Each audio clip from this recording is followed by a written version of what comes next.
കർത്താവിൻ്റെ അതിപരിശുദ്ധ നാമം ഇന്ന് പ്രഭാതത്തിലും മഹത്വപ്പെടുമാറാകട്ടെ. എല്ലാ സഹോദരങ്ങൾക്കും യേശുക്രിസ്തുവിൻ്റെ അനുഗ്രഹീത നാമത്തിൽ വിശുദ്ധ വന്ദനത്തെ അറിയിക്കുന്നു. എല്ലാ നാമത്തിനും മേലായ നാമത്തിന് സ്തോത്രം ചെയ്യാം. ആ നാമത്തിൻ്റെ മുമ്പാകെ സകല മുഴങ്കാലും മടങ്ങും.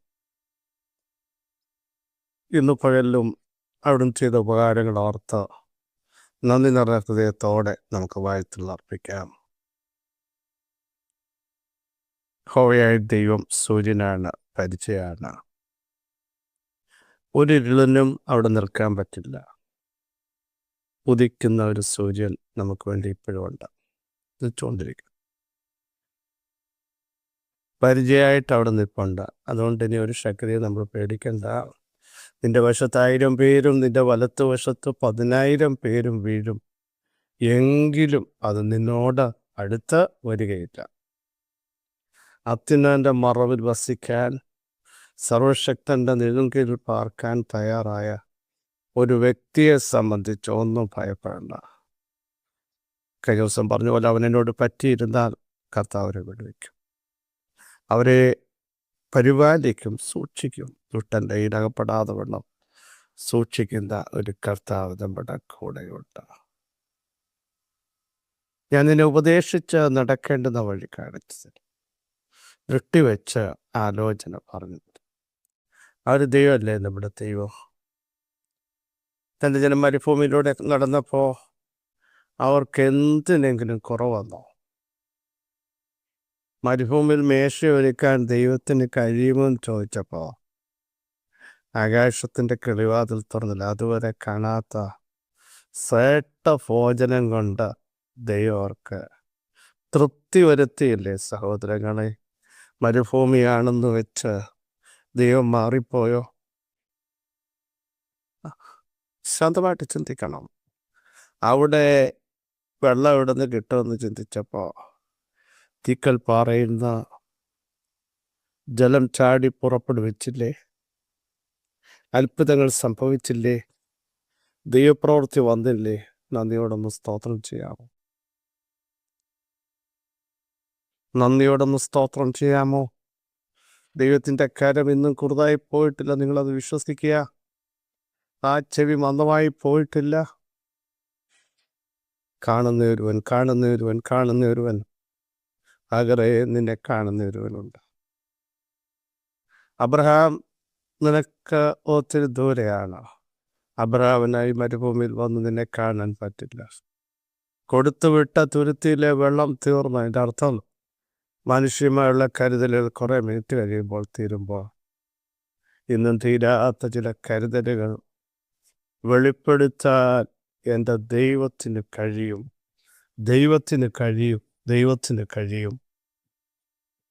അവിടുന്ന് തുറന്നാൽ മരുഭൂമിയിലും തുറക്കും ഉറവ. കേട്ടോ, നീ പ്രതീക്ഷിക്കാത്ത ഇടത്ത് നിനക്ക് വേണ്ടി തുറക്കുന്ന ശ്രേഷ്ഠമായ ചില ഉറവയുണ്ടെന്ന് തൻ്റെ ജനം വ്യക്തമായി മനസ്സിലാക്കണം. ആരും തുറക്കാത്ത ഇടത്ത് തുറക്കുന്ന, ആർക്കും ഇറങ്ങി വരാൻ പറ്റാത്തിടത്ത് ഇറങ്ങി വരുന്ന സർവശക്തിയുള്ള ദൈവമാണ് നമ്മുടെ ദൈവം. ആഴങ്ങൾ കണ്ട് ആരും ഭയപ്പെടരുത്. ആ വിഷയത്തിൻ്റെ ആഴങ്ങളിലേക്ക് ഇറങ്ങി വന്നു നിനക്ക് സമാധാനം എന്ന് പറയുന്ന ദൈവശബ്ദം സഹോദര സഹോദരി കുഞ്ഞെ വെളിപ്പെടുന്ന പകൽക്കാലമാണ്. ധൈര്യത്തോടെ പറ, ഞാനായിരിക്കുന്നത് കൃപയാൽ.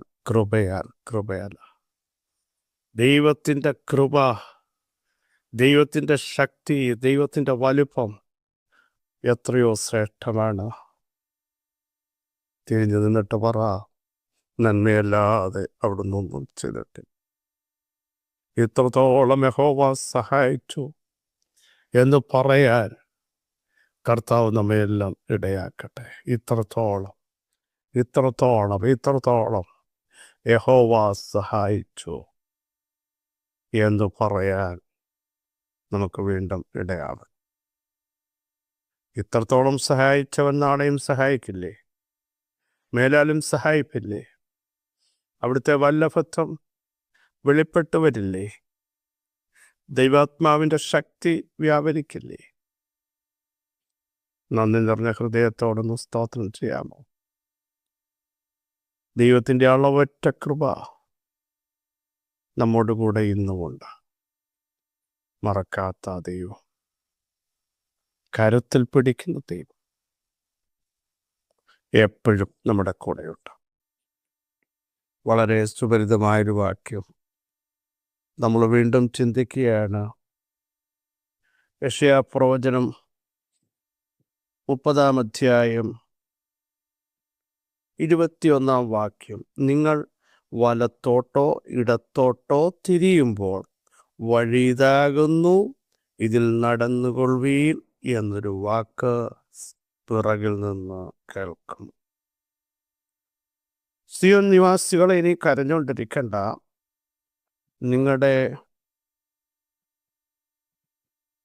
നിലവിളിയുടെ ശബ്ദത്തിങ്കൽ അവന് നിശ്ചയമായി കരുണ തോന്നും. അത് കേൾക്കുമ്പോൾ തന്നെ അവിടുന്ന് ഉത്തരമരുളും. കർത്താവ് നിങ്ങൾക്ക് കഷ്ടത്തിൻ്റെ അപ്പവും ഞെരുക്കത്തിൻ്റെ വെള്ളവും മാത്രം തന്നാലും ഇനി നിന്റെ ഉപദേഷ്ടാവ് മറഞ്ഞിരിക്കുകയില്ല. നിന്റെ കണ്ണ് നിന്റെ ഉപദേഷ്ടാവിനെ കണ്ടുവരും. അപ്പോൾ ഈ കഷ്ടതയിലൂടെ, വേദനയിലൂടെ, സങ്കടത്തിലൂടെ പോകുമ്പോൾ എന്ത് സ്റ്റെപ്പ് എടുക്കണമെന്ന് അറിയത്തില്ല. ശരിയായൊരു ഡിസിഷൻ എടുക്കാൻ കഴിയാതെ കുഴങ്ങുന്ന സമയമാണ്.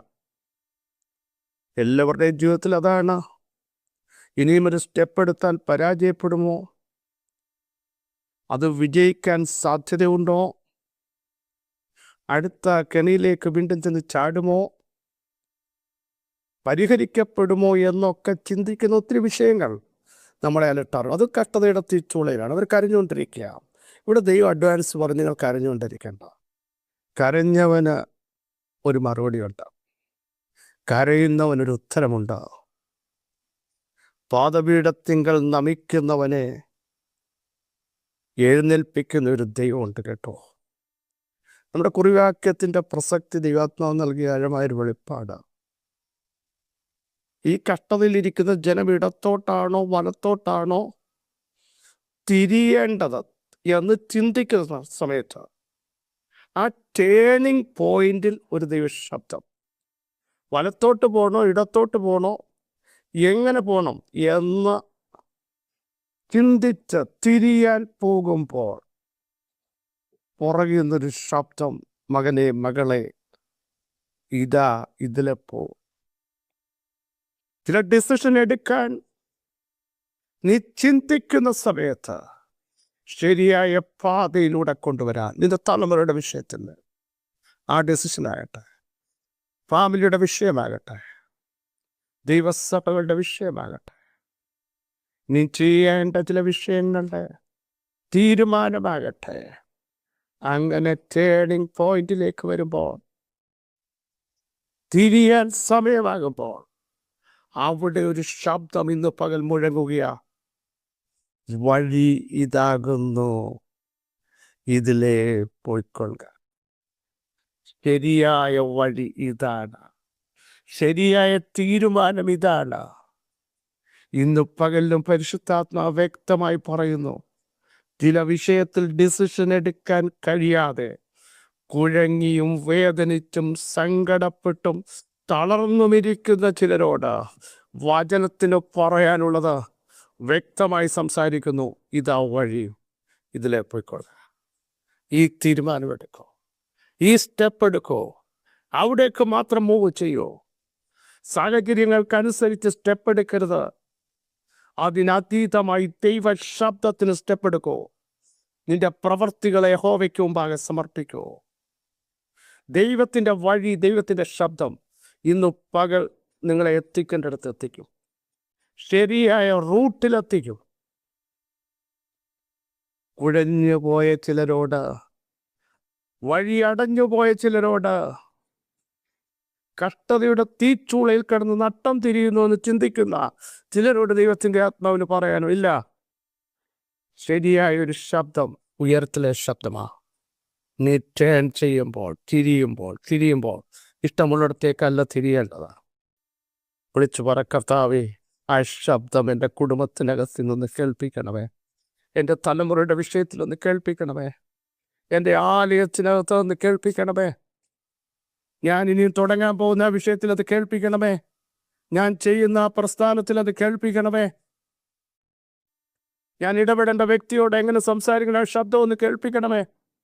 പ്രാർത്ഥിച്ചു തുടങ്ങൂ. ദൈവം നിങ്ങളോട് സംസാരിക്കാൻ പോകുക.